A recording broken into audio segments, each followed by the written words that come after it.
Shalom, selamat pagi, salam sejahtera buat kita semua.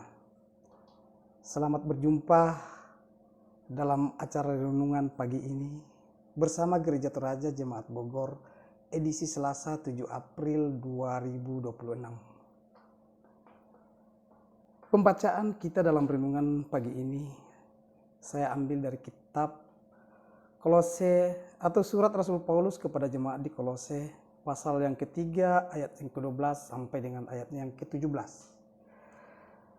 Namun sebelum kita membaca firman Tuhan, kita satu dalam doa. Di pagi yang indah ini Tuhan, kami datang menyapa Engkau, mengucap syukur untuk setiap perkara-perkara ajaib dan perkara-perkara besar yang Tuhan senantiasa nyatakan dalam hidup kami. Kami sangat bersyukur Tuhan untuk lawatan Tuhan, penyertaan Tuhan. Tuhan menjaga kami, menuntun kami sepanjang malam ini dalam tidur kami. Sehingga kami bisa melewati malam dengan tidak kekurangan sesuatu apapun. Bahkan di pagi ini kami masih bisa dimungkinkan bangun dengan tubuh yang sehat. Dengan kekuatan yang baru, juga dengan harapan-harapan yang baru. Anugerah terindah yang Tuhan masih anugerahkan kepada kami hari ini adalah ketika kami bangun pagi, Tuhan masih memberikan kami nafas kehidupan. Tuhan masih mengizinkan kami menghirup udara segar. Tentu kami menyadari bahwa semuanya itu hanya kasih dan anugerah daripada Tuhan. Pagi ini Tuhan, kami mau membaca dan merenungkan firman-Mu. Kami sadar, sungguh kami manusia lemah dan rapuh dan terbatas. Kami tidak mampu mendalami dan memahami firman-Mu secara sempurna. Tapi kami berdoa dalam kuasa Roh-Mu. Mampukan kami untuk dapat mengerti dan memahami firman-Mu dengan baik. Agar firman-Mu benar-benar tinggal di hati kami. Hidup di hati kami. Dan kami pakai di dalam menghadapi segala dinamika kehidupan yang Tuhan masih anugerahkan kepada kami. Berfirmanlah Tuhan, karena kami siap merenungkan firman-Mu. Di dalam nama Tuhan Yesus, kami berdoa dan mengucap syukur. Amin. Surat Rasul Paulus kepada jemaat di Kolose pasal 3 ayat 12 sampai yang ke-17. Demikian firman Tuhan. Karena itu, sebagai orang pilihan Allah yang dikuduskan dan dikasihinya, kenakanlah belas kasihan, kemurahan, kerendahan hati, kelemah lembutan, dan kesabaran. Sabarlah kamu seorang terhadap yang lain, dan ampunilah seorang akan yang lain apabila yang seorang mempunyai keluhan terhadap yang lain, sama seperti Tuhan telah mengampuni kamu. Perbuatlah juga demikian. Di atas semuanya itu, kenakanlah kasih sebagai pengikat yang mempersatukan dan menyempurnakan. Hendaklah damai sejahtera Kristus memerintah dalam hatimu.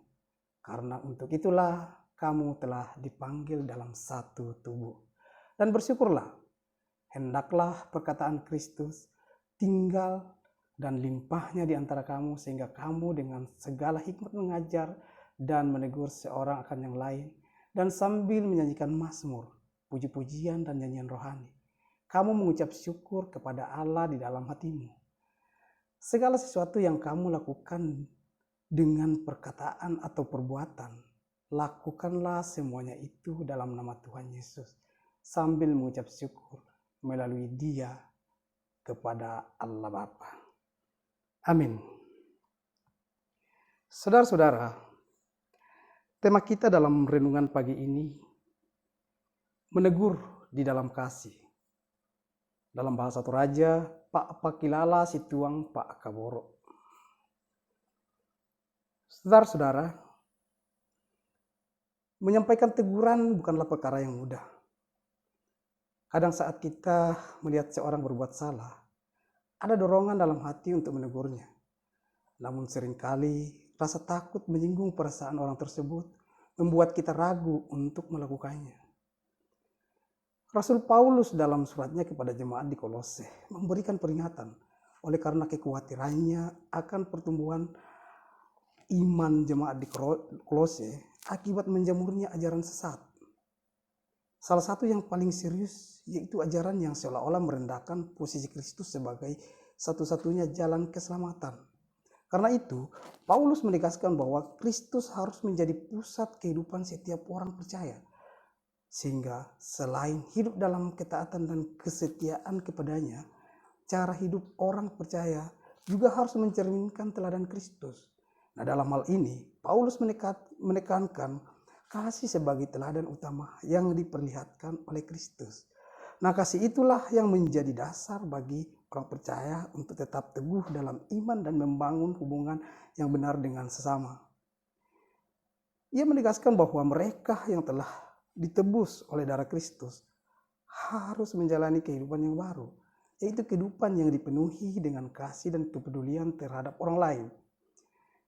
Sebab justru karena kasih dan kepedulian itulah Kristus rela menyerahkan nyawanya bagi manusia.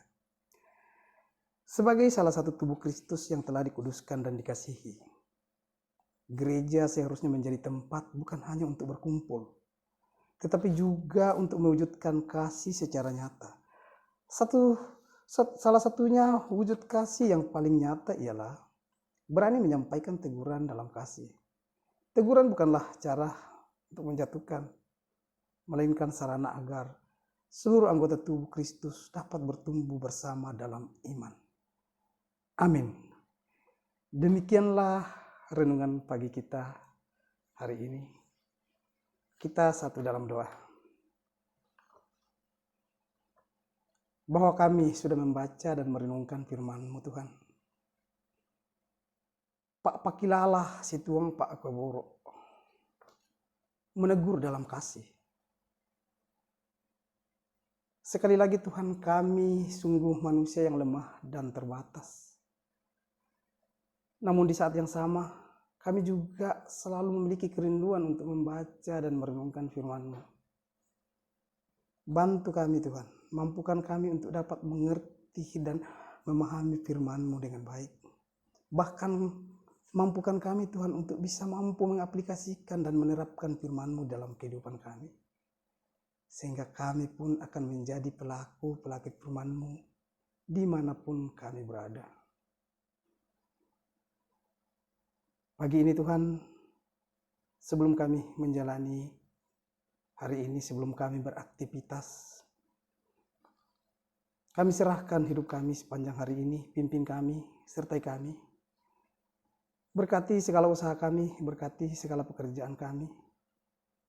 Jauhkan kami dari hal-hal yang bisa membuat kami kompromi atau dari hal-hal yang membuat kami jatuh dalam dosa. Agar kami tetap hidup dalam bingkai kasih-Mu, tetap menjalani hidup penuh dengan kasih daripada Tuhan. Ampuni salah dan dosa kami. Di dalam nama Tuhan Yesus kami berdoa dan mengucap syukur. Amin. Terima kasih, Tuhan memberkati.